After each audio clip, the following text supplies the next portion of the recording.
Herb is definitely not coming. I did. I thought. But Herb is definitely not. Okay.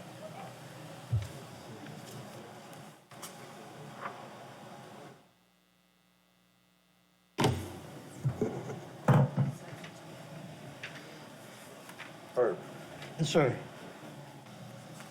you want me to call roll on the staff? Yes. Yeah, but I haven't they're been sitting doing at the that. front table, Yeah. so I just want to make, so we can introduce them now, then when, if they speak, they've already been introduced, Okay. okay? All right. All right, thank you. Okay, we'll call the meeting to order, amazingly on time. Please join me in the Pledge of Allegiance.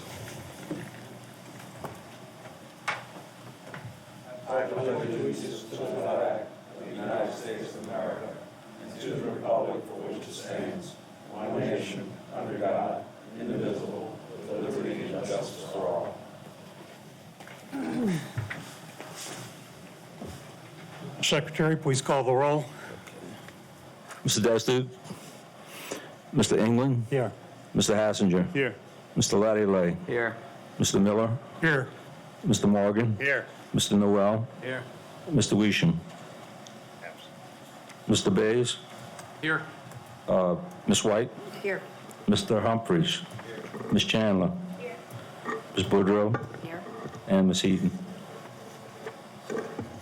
Okay, do I have a motion to adopt the agenda?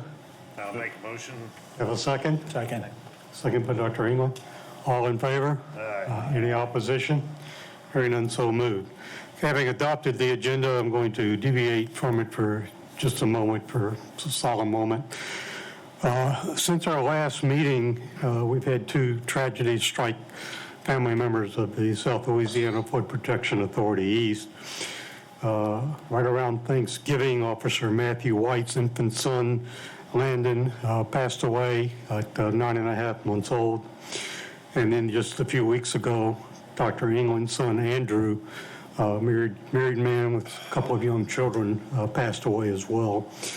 I can't think of anything more devastating than the loss of a child. So I ask you all to join me in a moment of silence in their memory and the memories of those other loved ones that you may have lost.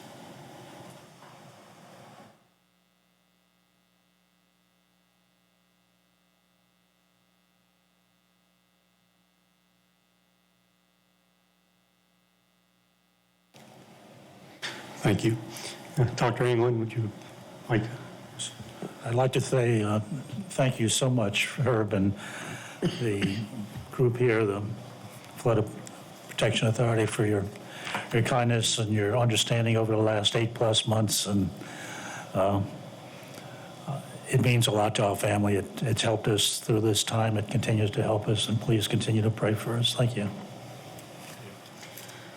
Okay, motion to approve the minutes of the board meeting and special board meeting held on November 21st, 2019. Have a motion.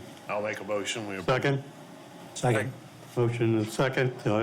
All in favor? Aye. Any objections? Hearing none, so moved. Okay, now for the thing I like doing the best, employee recognition appreciation. This month we have something unusual. We have co-employees of the month. Twee Doe and Peggy Simbera. Would y'all come forward, please? Did I pronounce your name correctly? Yeah, okay, great. Because Glenda told me how to say it. Peggy's pretty tough. Twee Doe is an accountant too, and Peggy Simbera is an office manager in the finance department. Twee and Peggy were nominated and selected as co-employees of the month because of the way they embrace the Flood Protection Authority's values and demonstrate these values every day in the performance of their work. Twee is also known as Miss Do Everything, and Peggy as Twee is Miss Do Anything, and Peggy is Miss Do Everything. Twee and Peggy are responsible for payroll, accounts payable, and reconciling and submitting benefits withholding, including insurance, retirement, and deferred compensation. Twee and Peggy work very well together to ensure that the Flood Protection Authority's employees are paid correctly and their benefit payments are submitted timely. They both excel in attention to detail and understanding the ADP payroll system. Recently, a finance department employee had to go on extended medical leave unexpectedly. Twee and Peggy not only immediately jumped in and began determining what needed to get done, they did it with a positive, can-do attitude. In addition, they analyzed the methods used for some of the reconciliations the employee was using, and they automated the process and standardized it across the agencies. Twee and Peggy always go the extra mile, even working on holidays to ensure payroll gets completed.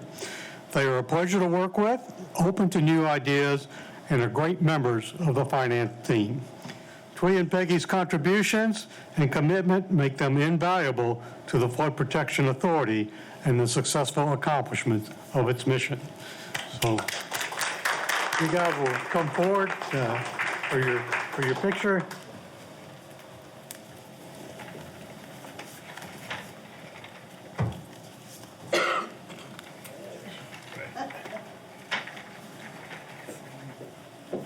Thank you all.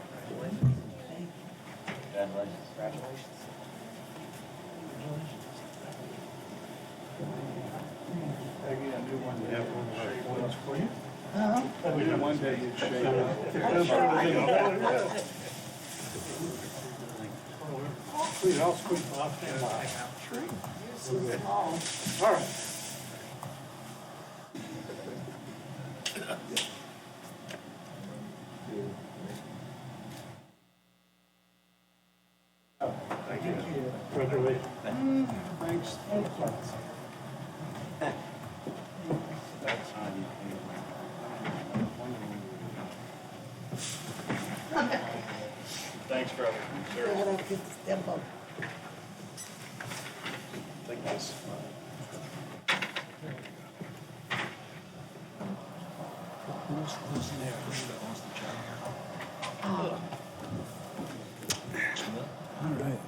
And we also have our Police Employee of the Month, Mr. Ryan Frazier. Would you please come forward, sir? And then they all come, directors get together.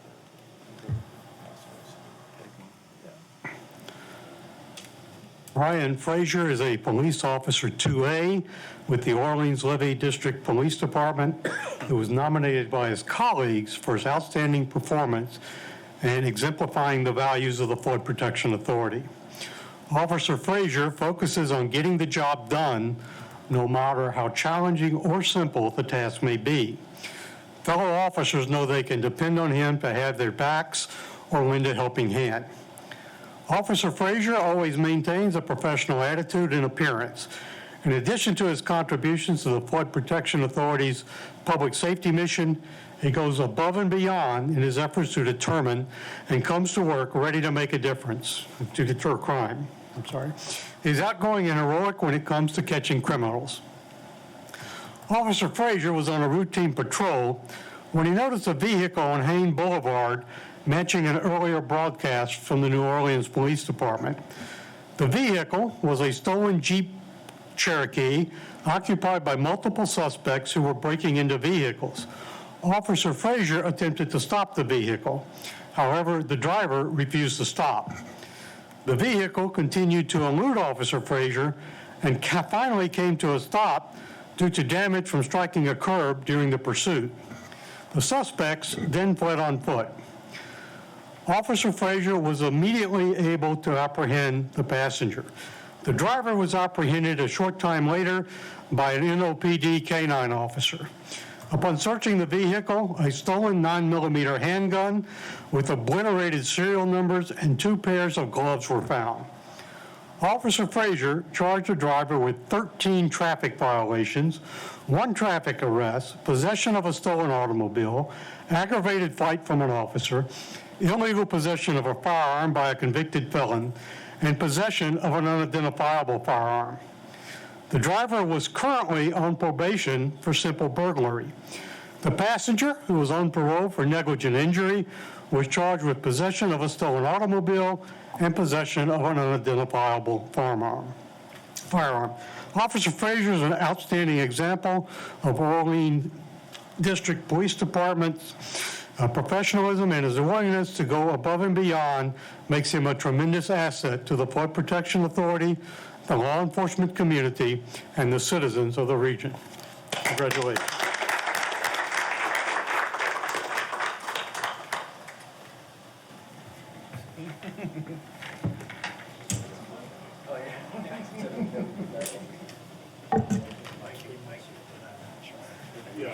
Thank you, sir. Appreciate it.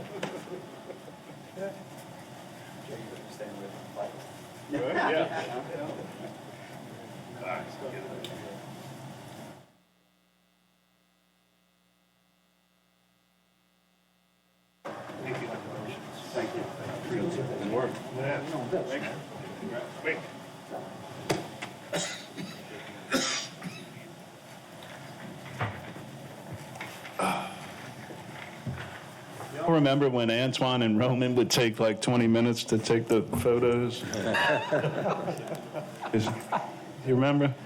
Yeah, they were trying to make us look good. Took that long? Opening comments. I have none. Do any commissioners have any opening comments they wish to make? I do, real briefly. Chair recognizes Joe Hassinger. I don't know if there's anyone from HR here. I know Sandy's in Baton Rouge, you told me. Their whole team's in training in Baton Rouge Oh, today. okay. A couple of comments that I'll make to you then, Derek, if you can pass on to them. It has to do with obviously everybody knows for a few years we went through this process and continue through the culture change. I think it's, and this stems from a conversation I had recently about another organization, but it made me think for a minute. It's critical that the HR function, remain at the forefront of driving that change on a continuous basis so that the changes we started become institutional and permanent. Otherwise, they'll fade away. So there's no such thing as idle. We're either moving forward or we're falling backwards. So I mention that not because I think it's not happening, but just to recognize that it has happened and to encourage everyone to continue along that path. Because if we take our eyes off of it for a minute, then it disappears. And I think it's critical that HR constantly be looking for ways to improve. And by doing that, they'll help pull everyone else along, So if you would pass that on. Absolutely. For what it's worth. In the words of Tommy Boy, the movie Tommy Boy, it's a good source of philosophy. Either you're growing or dying. So if you want to put that in the minutes, Glenda, for posterity. Let's go. I hope I'm growing and not dying. Well, also let the minutes reflect that Quentin Tastruc has shown up for the meeting. Quentin, you asking for opening comments. You or any other commission members have anything else? Happy New Year. Thank you. Public comments. Do we have any public comment cards? I don't have any up here. No public comments. Presentations. A week or two ago, myself and Derek Bays and Chris Mumphreys met with Colonel Mumphrey and Mark Wingate and Brad Durant to discuss their draft report on the Lake Pontchartrain and vicinity general reevaluation of the hurricane protection levees and flood control structures. And we've asked them to come today and sort of present a summary of that to the board. So I'm pleased to welcome Bradley Durant.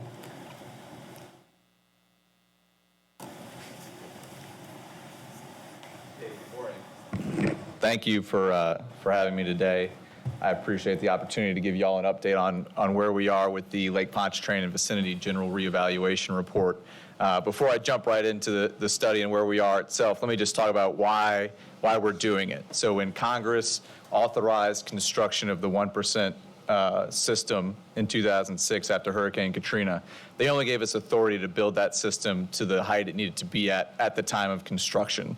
So they did not give us the authority to sustain that level of risk reduction in the long term.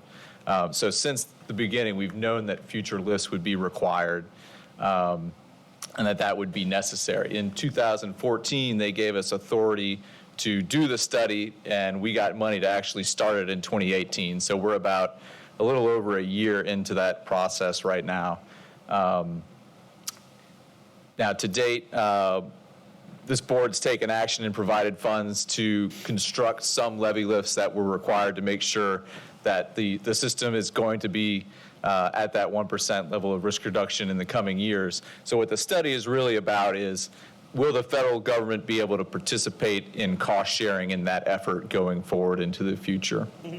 And to that extent, we started looking at a number of alternatives to consider, which included raising the levees through 2057. Originally, when we started and built the system, we built the flood walls to the heights that we thought they would need to be at through 2057, because it's not easy to raise a flood wall. So we thought that might be a good alternative. We also looked, typically when we do a study, we look at a 50-year period of analysis. So we looked at, if we started construction in 2023, what would the levees need to be at through 2073, and what would that cost be over that 50 period? What would the benefits be to sustain the system at 1%? We also considered an alternative that we were looking to maximize benefits. What is the most robust system we could build that would still be cost effective, and check to make sure that it's not something higher than the 1%. And then we also looked at another alternative where maybe we would only raise selective levies if that's all that we could justify economically. So the good news that came out in the draft report, which came out December 9th, I believe, and went on the Federal Register December 13th, is that the preliminary analysis we've done has shown that the 1% level of risk reduction through 2073 is the tentatively selected plan, or the NED plan, the National Economic Development Plan. And what that just means is that of the alternatives we considered, that plan has the highest net annual benefits to the nation. That's core policy, is the alternative that you select is generally the NED plan. The cost for that effort is $2.6 billion over a 50-year period, and would be cost shared 65% federal, 35% non-federal, subject to eventual authorization and appropriations by Congress once this report is finalized, if that's ultimately what stays in the final report. Additionally, the other alternative that we considered that was very close was an alternative that would provide the 200-year level of risk reduction over that same 50-year period from 2023 to 2073. And the cost for that was about $2.85 billion. And the benefit cost ratio for that was a little bit less than it was for the 1%. So we're doing a little bit of pencil sharpening on our end, recognizing how close those two alternatives came out in the draft report when we analyzed them, just to make sure that we've got the numbers right and we've selected the correct NED plan. Right now, we're in a public comment period. We have 2 public meetings scheduled next week for January 21st and January 22nd. That we're accepting comments from the public on the draft report that's been published. And then following that, if we get some good feedback from the public and we think we've still got the right plan, we'll move forward into feasibility analysis of the selected alternative and begin working on a final draft report that would come out in late 2021. So I'm trying to keep it brief, but if you have any questions, I'm happy to try to answer them for you. Where are the public meetings? So the one on the 21st is in Algiers. I don't have the address on me. And the 22nd is at the Lake Vista Community Center. Just a couple of quick comments. First of all, I do want to thank the Colonel and you and Mark Wingate for meeting with us. I thought it was a very, very productive meeting. Secondly, just confirm for us that as of today, as of this moment, our levies are still protected at the 100-year or 1% level. They're not in danger at this point, but we do understand that over the 50-year period, there's going to need to be improvements. Correct, absolutely. The system as it is today is in great shape. Again, y'all have been very proactive, and we appreciate the partnership and y'all bringing the funds to the table to do some levee lifts already. Like I said, this is an acknowledgement that over that long period of 50 years, because of things like relative sea level rise and settlement and consolidation, more work will need to be done. But as you said, the system is in great shape right now, and we expect it to continue to be with y'all's efforts for several years. Any other commissioners have any questions or comments? One question. Yes, sir. In the existing system, what is the maximum storm surge we can handle? The height of a maximum storm surge? So the existing system, as we mentioned, is designed to reduce risk from the 1% level of risk reduction, but it also is designed to be resilient up to the 500-year event or the 0.2% event, where you would have overtopping, but you would expect no failures. What's the It maximum varies. height? It varies. So the height itself Let's varies say at the surge barrier, how throughout the how system. high could we maintain a 32. 32? Okay, yeah, I'll let Derek answer that one Surge for me. barrier is 32, and then the adjacent levees to it are 32, or the flood walls are 32, and surge barrier itself is 26. Yeah, because it deliberately allows for overtopping into the industrial So canal. 26 is the maximum. Right, and on the lakefront in Orleans, it's about 18 feet for some of the flood walls. So as we were saying, it varies based on the hydraulics and the waves expected around the system. Yeah. So if I understood the numbers correctly, to reduce our risk in half would cost $250 million over a 50-year period. Right, that's the preliminary million a estimate, year. to go from the 1% to the Our 0.5% event. 35% would be 1.75 million a year. That sounds Right. like a pretty reasonable investment to cut your risk in half.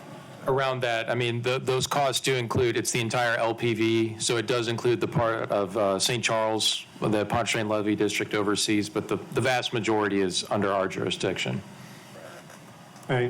Just for the record, this not only included the areas that were under the Flood Protection Authority, our authority, it also went down to St. John the Baptist Parish, or No, so St. James. This ends at the Bonnie Carey Spillway on Right. the west, where the St. Charles Pontchartrain Levee District levee ties St. into the Charles. lower guide levee.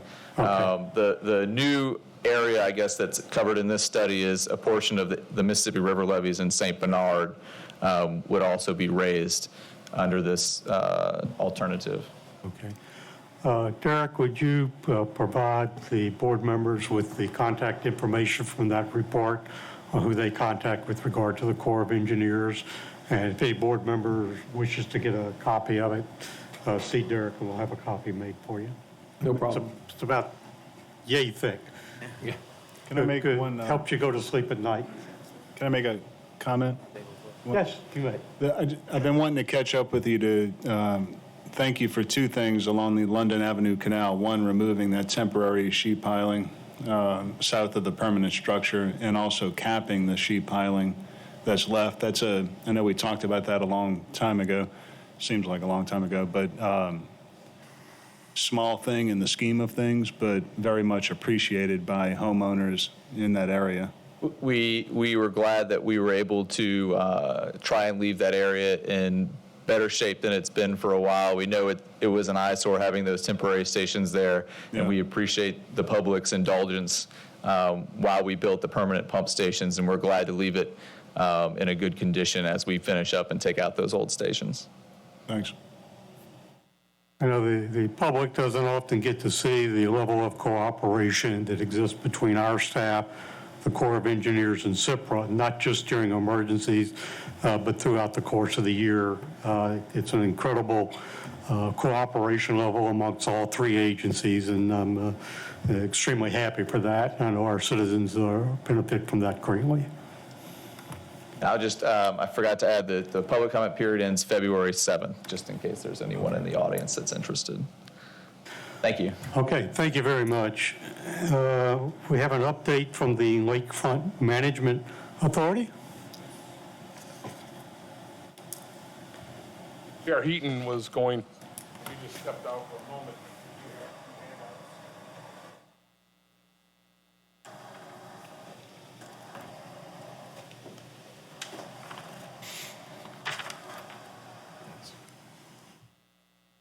I'll begin while we're passing out the handouts.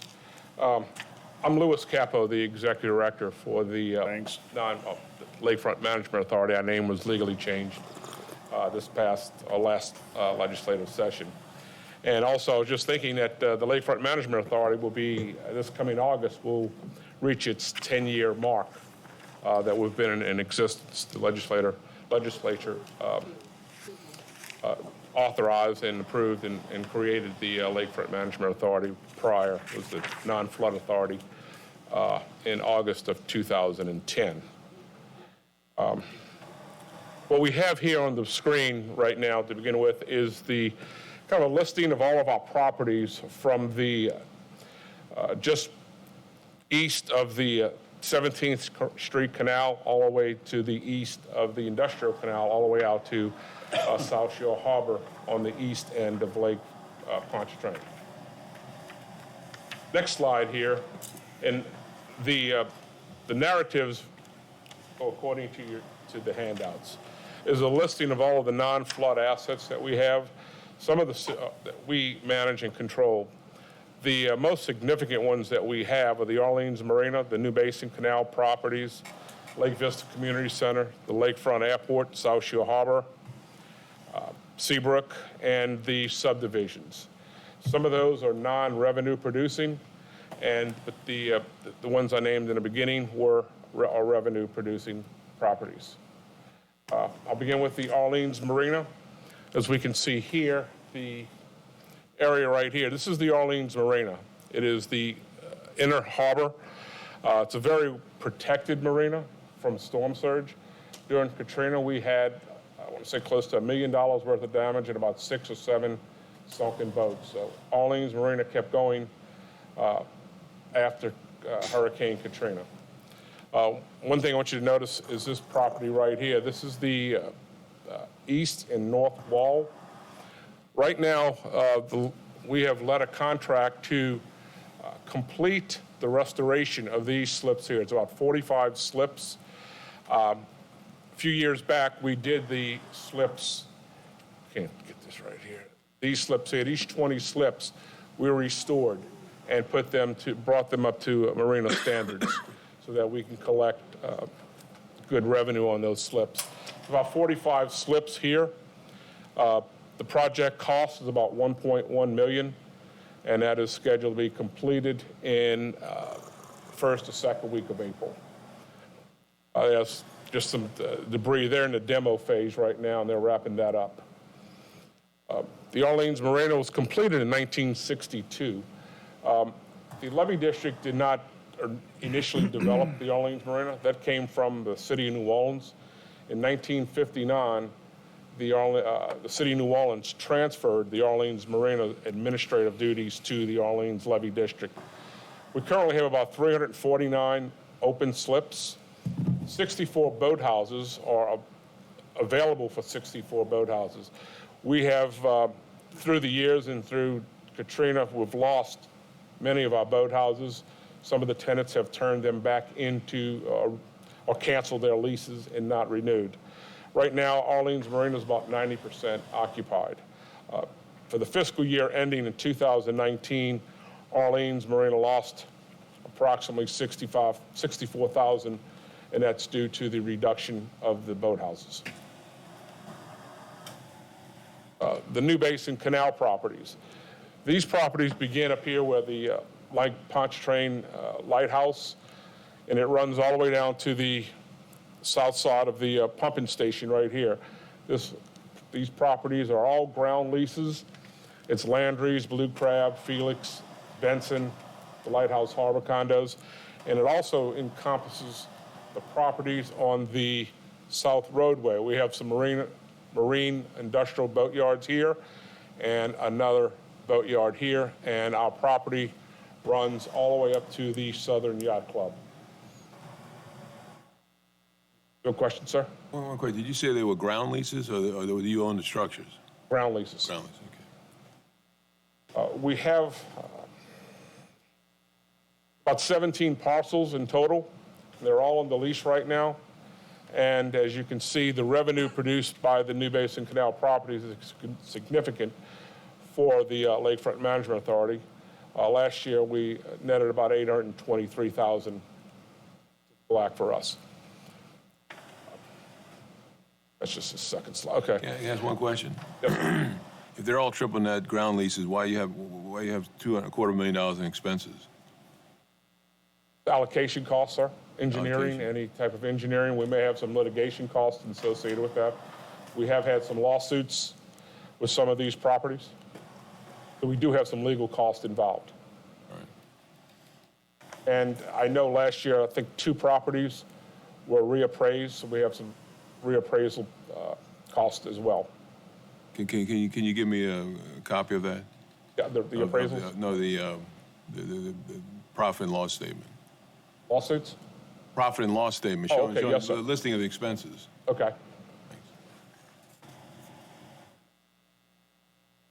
Another piece of property we have is the New Basin Canal green space. This property begins up around the fallout shelter, the civil defense shelter. It runs all the way to veterans. It's about 46 acres. This was a project, I shouldn't say project, a project was let this past fiscal year between the State Department of Transportation and the Friends of Lakeview. They have installed all new LED lighting on both sides of the pathway to a tune of about $1 million. And that was 80-20 split between LADOTD and the Friends of Lakeview. How do we get the New Basin Canal? In 1985, there was a land swap that 100 feet wide by 72 feet in depth was transferred to the Orleans Levee District, and the New Orleans Canal Company received the Lincoln Beach property. Then again in 1986, the remainder, the 210 feet by 7,200 feet, was transferred to the Orleans Levee District, and that encompasses about 46 acres that we have. Who is the New Orleans Canal Company? Sorry? Who is the New Orleans Canal Company? I have the documentation, but I don't recall who the principals are of that. Next is the Lake Vista Community Center. The Lake Vista Community Center sits squarely right in the middle of Lake Vista. This is an area of about 13 units. We have them all on the lease. One of the properties in one of the suites in there is a police substation. But all the others are under lease, and they produce a small amount of revenue for the Lakefront Management Authority, about $70,000 a year. The most significant asset that we have is the Lakefront Airport. The main revenue streams for Lakefront Airport are land and hangar rents and fuel flowage fees. Unfortunately, last year we did lose money, and I think if we look back at the financial statements for some time, the airport has lost money. We're pretty much maxed out right now on any further development on the hangars. We have people that want to build hangars on the airport. However, due to flooding issues and uncertainty there, they kind of skittish about putting structures on the airfield. Fuel flowage fees has been increasing each year. However, for June, from July, I should say, July to latter part of November of this year, the main runway was going under a major restoration. We did a mill and overlay the entire length of the runway, and it was shut down for about 4 months. We lost significant revenue on the fuel flowage fees. Land rent stayed the same, but the fuel flowage fees, we lost about $150,000 in fuel flowage fees. However, with the BCS, I should say the CFP and the Sugar Bowl, we saw close to 325 airplanes on the airfield. So we probably got some of that money back, but not to the tune of $150,000 now. One thing we're going on at the airport is an ADA compliant elevator that the LMA is funding. It's about $550,000, and it's going to be ADA compliant. It's a service elevator. There is an elevator in the terminal right now, but it's not ADA compliant. We have a lot of problems with that elevator, and this is going to be a new elevator that's going to enhance the terminal. This is a list of all the major spots on the airfield. The major ones are the hangars, and the two FBOs. Signature is an FBO, and Flightline First is an FBO. And just here, it just kind of shows where those hangars are. This is how this slide got in here. Jumped in too quick. Okay, South Shore Harbor. South Shore Harbor opened in 1986. We had 450 open slips, 26 covered slips, and it was completely destroyed in Katrina. And starting in 2008, we reopened and restored the covered slips. And in second quarter of 2009, we were able to get the remaining open slips back into commerce. Right now, the operating income at South Shore Harbor is about $1 million, and we have a little over $1 million in expenses. It's showing a loss for last fiscal year, primarily due to a dredging permit. We spent about $160,000 to acquire a dredging permit for South Shore Harbor. That area, let's see if I can back up here. Can't see it on here, but on the east side is starting to silt in. We are having boats run aground, and it's creating a problem for the marina, and it's creating problems for our developer out there, Studio Network LLC. We've had several boats over the last couple of years that have run aground, and so we desperately need to get that area dredged. Excuse me, did you say you spent $150,000 on the permit, or is that including dredging work? No, that's just the permit. Just the permit? Who issued the permit? Multiple agencies were involved, and the permit went through, was it Linfield, Hunter?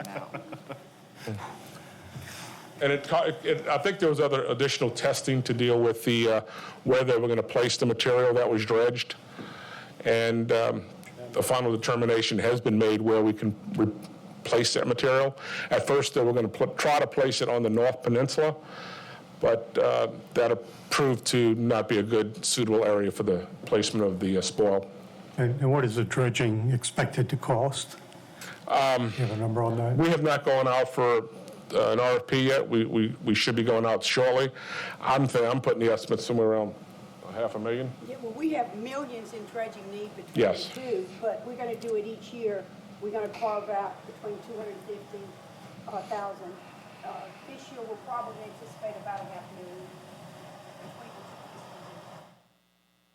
$500,000. If that doesn't happen over a period of next few years, we're going to wind up losing the marina. People won't be able to get their boats in there. The covered boat slips right here, those areas there were not replaced after Katrina, and I believe that was the original roof on the covered boat slips.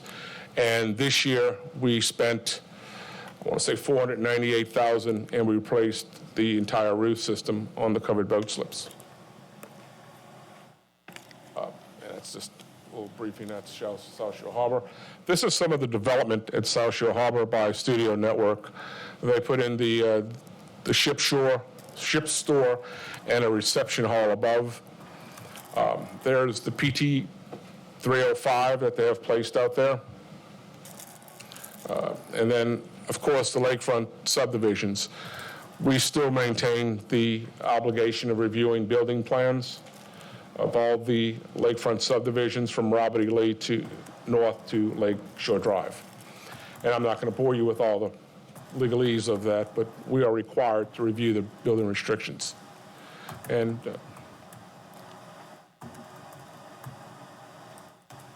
Lakeshore Drive and Mardi Gras Fountain, those are two icons on the lakefront.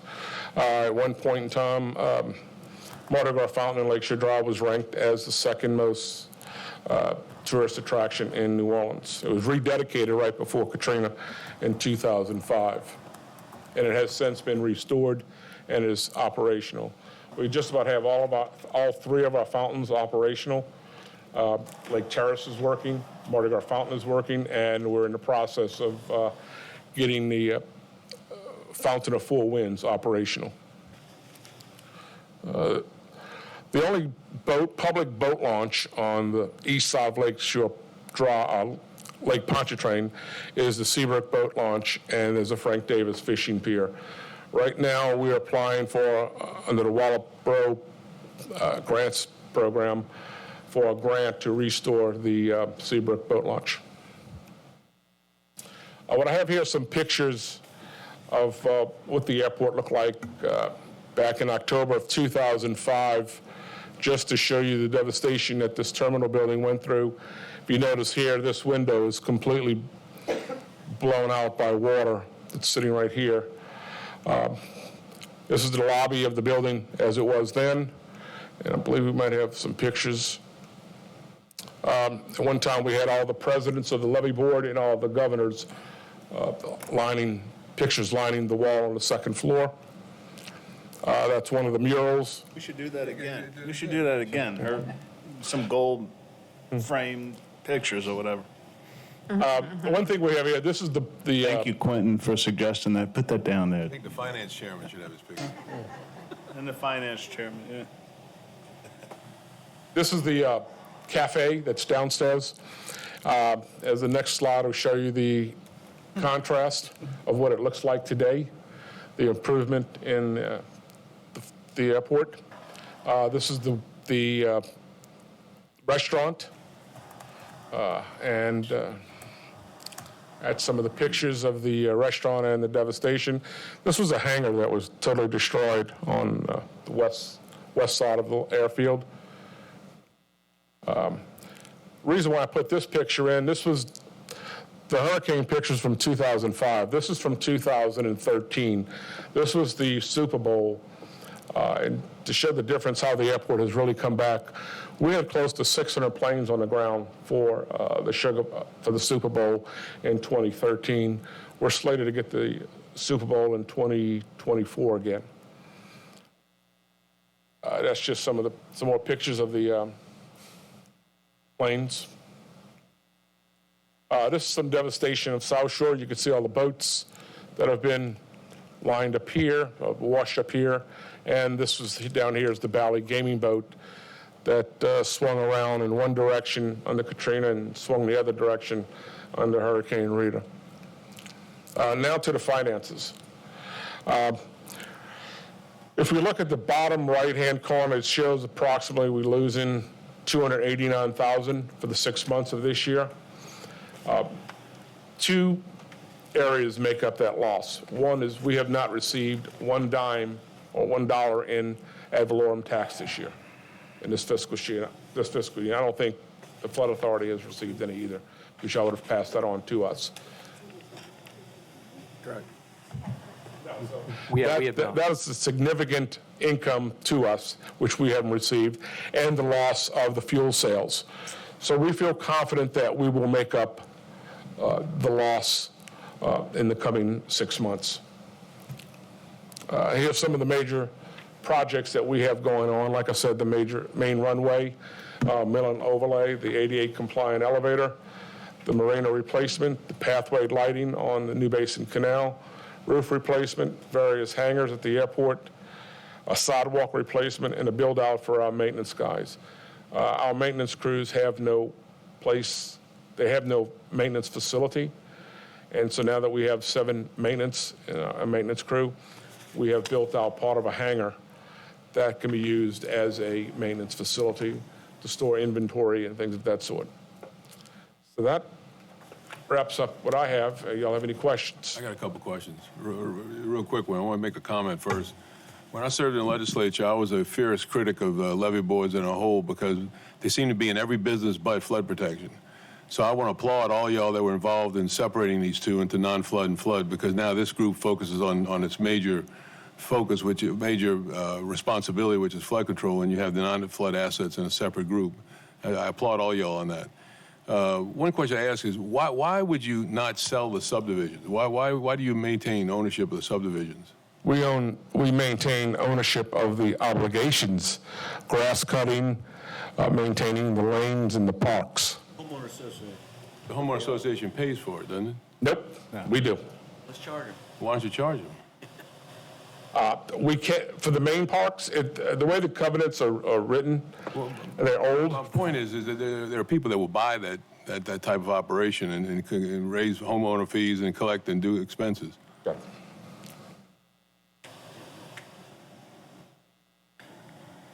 Wilma Heaton. Please identify yourself. Wilma Heaton, and Herb always wants me to identify which hat I have. Well, I have two today. I just want to take just a moment to tell you why we have that property, we as a city and a levee district. The levee district was created in 1890. Fast forward, and during that time, after the Great Flood of 1927, the city fathers realized the citizens of New Orleans couldn't afford the flood protection they needed, okay? Even the state legislature rolled back the constitutional millage for Orleans Levee District, half of what the rest of the levee districts got. I'm getting to your question, so just bear with me. So what they did in that era, flood protection was mainly human capital. Let's roll forward to today. Today, you own subdivisions. Why not sell them? I'm telling you how we got the subdivision responsibilities. So what the levee district did under legislative mandate, they reclaimed over 2,000 acres. And the Orleans Levee District was mandated to maintain those interior parks, provide police protection, etc. So at one time, prior to Katrina, almost half the revenue to service the flood items, you took all those employees who did flood fighting and you put them on buildings, electricians, plumbers, etc. So you got a full complement of flood fighters, but then after flood season, they took care of your buildings, and those rentals from those buildings paid for half of flood protection, etc. Everything changed after Katrina. We got a much more robust system, more accountability, etc. You folks were told your charge was only flood protection. And by the way, park all that non-flood stuff over there. And for 5 years, it languished blighted, frankly. Not funded, etc., no current funding. In 2010, the state legislature created a volunteer board to manage all that. And we have limped along through volunteerism with very small staff. The interior parks are a part of the history legislatively. You'd have to change it in the state legislature. I appreciate the history lesson, but all I'm suggesting is there might be some ways that you can generate some revenue. And That's by looking at true. maybe selling the subdivision obligations to someone who can charge homeowner fees might be a way to do that. It's a brilliant idea. There's only It's not a one. brilliant idea. It's just an idea. But when those folks in New Orleans decades ago plopped down their money to the Orleans Levee District for those lots, they were promised in a covenant that we would maintain it. Have you looked at having professional outside management of the marinas? Absolutely, but our marinas had so much capital investment, no one was interested. We are limping through. We have an $8.5 million budget. Last year, we were able to set aside $1 million for capital. Think about having tens of millions of dollars in damage and needing to repair it with no capital investment. I'm very proud of what we're doing with .49 mils. I 76 applaud what y'all have done, but I'm just asking, I'm making suggestions of things going forward. You ought to look at private management of the marinas. You ought to look at selling the subdivisions. We have one person per marina. You have a 10% loss against gross income to $300,000 in negative cash flow. At this point in the fiscal year, we know we will not run a surplus, but we will certainly end with a balanced budget. We do it every year with very little. What has it, I mean, like historically, what has it been? I mean, that's where we are now, but like last year, the year before. We ended with a balanced budget. We generate 76% of all operating revenue for the non-flood authority through self-generated funds, leases, et cetera. If you're operating a marina and someone can't even get to their boat because the pier is broken and we don't have the money to fix the pier, you don't want to pay your rent. Thus, some litigation ensued. But each year, we've made a priority. We identified over $40 million we needed in capital. We certainly couldn't come to you for it. So what we did was we aggressively went after grants. We've aggressively leveraged, did a priority list, and I'm really proud of, we've spent over $1 million this year off a very tight operating budget with less than 20 employees plus 9 firemen, which we're required to have. So we have all the unfunded mandates, but not the funding. There are companies out there that will put up capital for management operations of marinas. I know Absolutely, and we did put it out in the past. So we're getting close to where we'll be able to consider that, but we just had too much. You're not listening. Yeah. They put up the capital to do the repairs and raise fees and making a professional operation out of it. Absolutely. I'm not saying you're not a professional operation, but I'm just saying that there are other ways to do the skin the cat. Absolutely. So you're going to do them? I chair a up to 17-member board, and it's a collaborative enterprise. Each elected official in the city of New Orleans who has an asset in their district has a representative, and I work closely to collaborate with them to move forward the best we can. That's a no. Thank you, Wilma. That was a good answer. Anybody else have any questions for Mr. Capo? Any questions or comments? That was good. Mr. Capo, thank you very much. Sure. Thanks for the history lesson. Okay, committee reports. Finance committee meet this morning? The Finance Committee did not meet. Did not meet. I don't know where their chairman was. I have no idea what happened to him this morning. Operations Committee Chair. Yes, we met this morning. We only had 2 items on our agenda, discussion of an award of the lakefront flood protection, and we're going to have to defer the award of that contract to next month because one of the other bidders who really didn't bid the job got a restraining order against us. So we'll have to defer till next month. And then we discussed the award of Violet Canal project to Cycle Construction. They were the only bidder, but we're going to amend our award a little bit because they're over our budget and they were the only bidder, but we need to move forward, so we're going to word it in such that we're going to negotiate our contract to make sure, see if we can save some money up to a maximum amount. Okay, when we get there, When we'll we get let to you that. explain how much over they are and where to go from there. Mr. Bays, report by Chief Administrative Officer. Yes, sir. Calvin, can you flip the slides?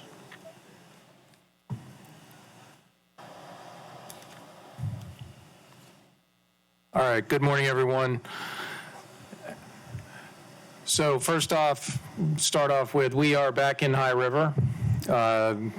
Gauge is almost at 13. This is from actually early this morning, but it's crept up a little bit today. You can see the trend that it's going to get up to 14 and then supposed to drop dramatically as we get into February.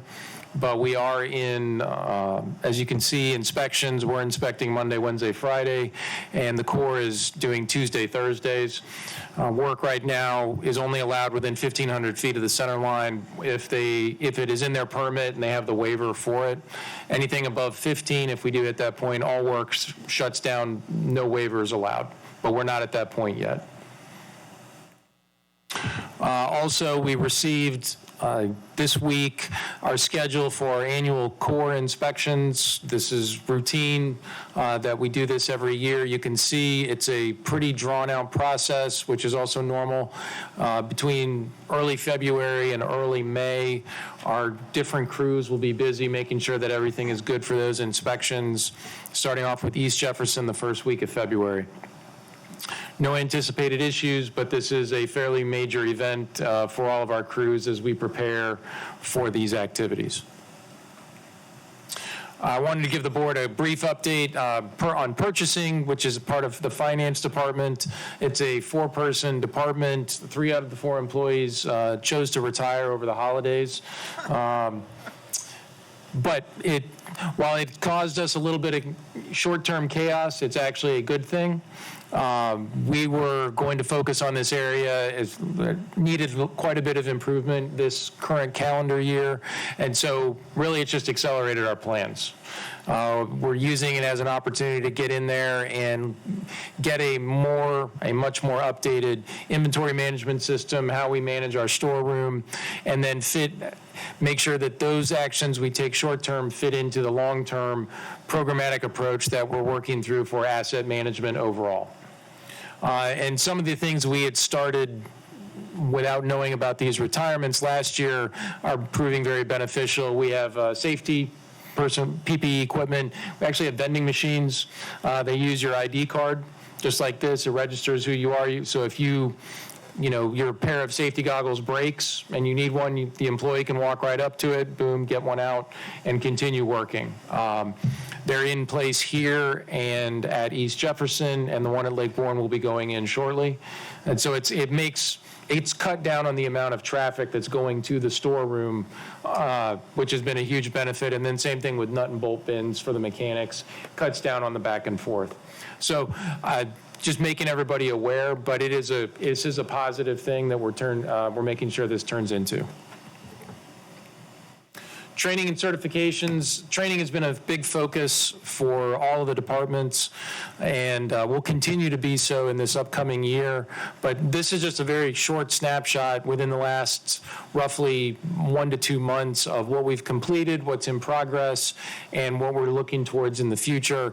A lot of heavy equipment training happened in December. We do that deliberately after we get through storm season, and so we're not focused on the exterior threat, but we take this time for that. Herbicide license, we have 3 people right now, and they're all senior level people, which can cause some issues as you get out in the field. We've got 10 folks going through the certifications now from all of our locations, so that's a good thing. Developing the training programs, internal programs for complex structures and PCCP operators, so that if we get somebody new or if anybody looks at us, we say they've been through these programs, they've been checked off on by their supervisors. All of that is in the works. And then upcoming training. Lockout, tagout, we've started that. It's a big safety issue with all the electrical equipment we have, first aid, CPR, and so on. So there's a lot going on, and I can tell you as part of this, we're also working with HR and the departments to make sure that we have a programmatic approach. We had to address some immediate needs for operator training and safety training, but now we're also going to make sure we have a training program. So if we hire a new let's say heavy equipment operator, we ensure that they go through these different processes and as they come on board. This was mentioned a little bit earlier, but so for this last weekend, for the BCS Championship and the President's visit, we had staff at at both major airports, both Lakefront and Louis Armstrong, in addition to the Superdome. This was a fairly intensive manpower effort. We worked very, very closely in collaboration with all the federal agencies that are involved in this: Secret Service, Homeland Security, Customs, you name it. But we did a great job. Our officers did a great job and got excellent feedback and reviews from all of our federal partners on this. I believe we were the only local and regional agency to have people at all 3 locations. Is that correct, Carrie? Yep. Safety awards and luncheon. This was held in, mid-December, but we did recognize Employee of the Year Dwayne Johnson and also Top Gun from the police Gerald Holmes. And it was the safety luncheon, so I wanted to end on this particular note going into the new calendar year. And this is exactly what we briefed to all the employees and everybody that was present. But while our numbers did improve in 2019 as compared to 2018, I didn't put all the statistics, but Rusty can share those with you if you'd like them. We can continue to do better. I think that's really the bottom line. It's not about statistics. It's not about insurance. It's not about money. It's about taking care of people. and making sure that everybody goes home with fingers and toes and goes home to their loved ones and their families. That is the most important thing. Our goal is a much more comprehensive safety program, which we can do. We've already started some activities, and I'll show you what we're planning in 2020, but that includes looking at everything. All of our aspects, and it's a mindset and culture issue. So if a supervisor or just any employee walks through the Franklin warehouse here and they happen to see something, even if it's somebody that is, a supervisor above them, that they stop and say, you're supposed to be doing something different. You need to wear your glasses, or you need to put your chaps on if you're using a chainsaw. Rank, if you will, doesn't matter in those circumstances. And our goal is 0 incidents. That is not because we don't want anybody to hide something, or the fact we don't get we had a near miss. It's not because of that. It's because we want people to be safe. That is really the intent of all this. Themes that we're focusing on: teamwork, awareness, communication, and also supervisory and individual accountability. People need to be aware of their own circumstances and take responsibility for those. So things that we are working on, we need a more comprehensive safety policy, bottom line. Facility drills, we've already started that in 2019. We did a fire drill here, for example. That was important with all the new locking system and access control that we had to make sure all that functioned. We will do that at all of our facilities. It also includes things like active shooter training. More training, you saw some of that with arc flash, lockout, tagout. Those are all safety related. We're getting our safety staff in the field more. Rusty's already started with new employee orientation. First day they're here, he's going in and talking to those new employees about safety and the priority that it is. Some of our reporting forms and inspections. There are some other items, but this is a comprehensive approach. We're also going to do a survey. Probably won't get it out this month, but within the next month or so, for all the employees, about ways that we can improve, because they see things that we don't. And they know if they're missing a piece of equipment, if they're needing additional training, if there's recommendations. Their feedback is critical to making this successful. And with that concludes my report, subject to your questions. With regard to the levee inspections, what role are our drones playing in that, and how are they being utilized going forward? For the core inspections or just in general? Both. There's no role in the core inspections. That is all on the ground. Drone operations, we have 6 certified operators now, and they're doing some testing down in St. Bernard, right? Was where we're doing our pilot program, no pun intended. 40 ARPANET. Yeah, so we're developing that, but we need standards. Nothing is going to replace boots on the ground to take a look at things, but we're moving in that direction. And we're actually have a phone call, teleconference tomorrow with iStorm, with some of their key folks, so we can start sharing ideas about drones and some other subjects, how they're using them, things that we've learned. So it's an ongoing process. One quick comment on your safety. Our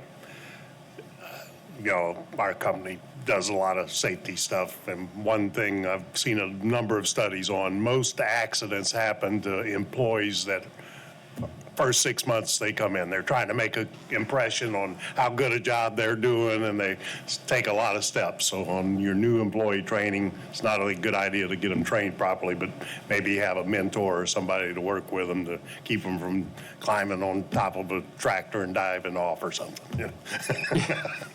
No, well, and I think, there's a lot of experience on the board, and we are looking for good ideas. One thing I didn't mention, we've reached out to AGC, Association of General Contractors, to see if they will share any information with us. Joe had set it up with Latrim previously for some of our HR and finance folks to go over there and learn from them on best practices. We've reached out to AGC to see if there's some partner entities, and Jason, like Barrier, that we could learn best practices from. The private sector is typically more ahead than the public when it comes to, safety and innovation, because they have to be. There's a bottom line sort of urgency about that. So we're looking for feedback and ideas from multiple sources. So I'd welcome anything from the board on, whether your own experience, your own firm, or ideas on where to go. Yeah, we'd be happy to, Barry would be happy to sit down with you guys and go through how we operate. I mean, obviously, safety is priority. Huge. So, yep. Yeah, no, we would greatly appreciate that. We'll make it happen. Any other questions or comments? Okay, let's move forward to new business. Motion to adopt the fiscal 2019 financial audit report as submitted. I'll make a motion, we adopt it. A motion, we have a second. Second. Comments, please? Yeah, we went over the audit report last month. No findings, no mentions of material internal control weaknesses, and we had a good audit this year. We have a motion and a second. Any questions? Any comments? All in favor? Aye. Any opposition? Hearing none. No abstentions? Hearing none, so moved. Engineering and operations, motion to authorize the execution of a contract with Quartz Construction Services, Inc., in the amount of $10,495,752.60 for the Lakeshore Drainage Improvement Seawall Area Erosion Control Paving Project, Reach 3A. I'll defer to Michelle on this. Yes, as Mark mentioned, this motion is going to have to be deferred for at least a month until the litigation that has now been instituted is resolved. There's a temporary restraining order in place now that specifically enjoins the board from awarding the contract. So I suggest at this time we substitute this motion as written for a motion to retain counsel to represent us in that litigation. You have a name of counsel. I'm recommending that we be represented by Butler Snow. Okay. And I understand they've gone through and their conflict of interest and. They confirmed that they have no conflict in the representation and have experience in representation in these matters. Who filed the motion? Do we have a written motion on that? Who filed the lawsuit? Command Construction LLC. Who's their attorney? They are represented by Simone Perigine. So we can have a motion for a substitute motion to retain counsel as recommended by our counselor And to delay. for the litigation. Have that motion? I'll move that we Randy delay moves adoption and Noel move moves there, to second. our council representatives. I'll second that. Okay, so Can I ask a question? any questions or discussion? Question. Michelle, is there any real legitimacy to their lawsuit? In our opinion, just to very briefly describe, this was an online bid that was intended to be submitted as far as we can tell. But as best we know, by mistake, the bid was submitted for a different project, a Lake Bourne project, in fact. And so when the bids were opened, this particular company did not have a bid available to us to be read. Their position seems to be that is of no moment, that they submitted a bid through the online bidding system, and therefore we're obliged to consider it. But our position is they were not even a bidder because their bid was not available to us. We have a substitute motion. We're going to vote on acceptance of the substitute motion, then we have to vote on the substitute motion. Is that correct? Okay. So this is a vote to put in the substitute motion. All in favor? Do we have a second? Yes, I second. Okay. All in favor? Aye. Any opposition? Hearing none, so moved. Now we're going to vote on adopting the substitute motion. We have a motion to adopt the substitute motion. So moved. Move second? Second. Second. Any discussion? All in favor of adopting the substitute motion to hire legal counsel to represent us in this case? All in favor? Aye. Any opposition? Any abstentions? I'll abstain. Oh, I'll abstain. Joe's abstaining. Okay, 1, 2, 3, 4, 5. We got a majority. Okay, motion carries. Motion to authorize execution of a contract with the lowest responsive bid and responsible bidder for Violet Canal North realignment Phase 1 project, LBBLD project number 4081222. Yes, that's going to be to Cycle Construction Company, and I'll make a motion that we adopt it, and then we'll get Chris up here to explain the particulars of it, because we're going to modify our motion a little bit.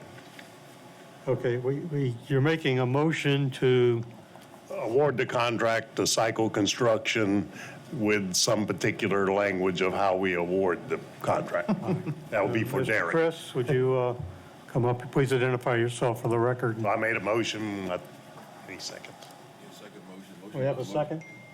I'll second. I have a second. Okay. Motion and a second. Okay, discussion. Chris Humphreys, Director of Engineering.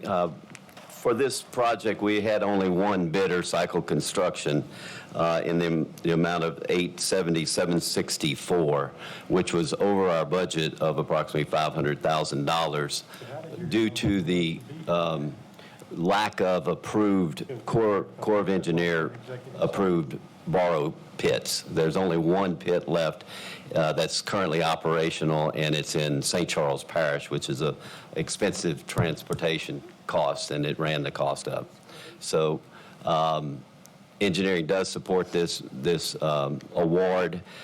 Cycle's done good work for us in this location as well, and in light of the lack of available borrow, that's a reasonable bid. They have agreed to come in and work with us on getting the price down, and they have some ideas, and we're going to have that meeting tomorrow. So I'd like to, rather than in the amount they bid, the motion should be to, or the resolution to be to award it up to that amount pending the negotiation, which may lower it.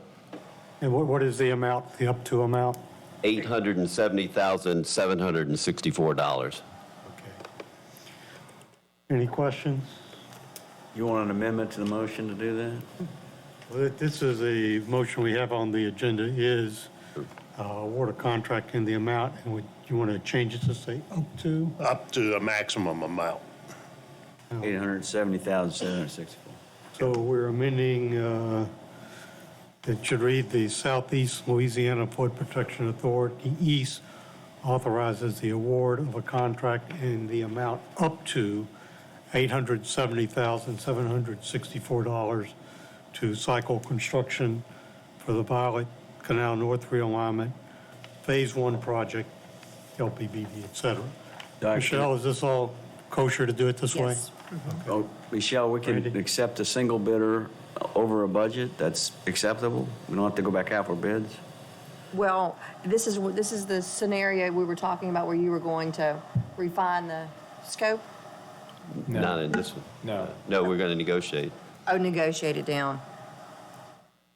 It's not impermissible. As we were talking about before, it would really be, it's nothing that's prohibited. It would be a matter of whether or not the board, just as a matter of policy or principle, wanted to go back out for bid, but it's not prohibited. Yeah, there are some reasons why This particular levy is currently provisionally accredited through FEMA. This is the last piece that is needed to do that, and it's important that we do that soon. As long as we're not a file of the state bid laws, of federal bid laws. Yeah, if we came down and asked for our certification, we would be short, so.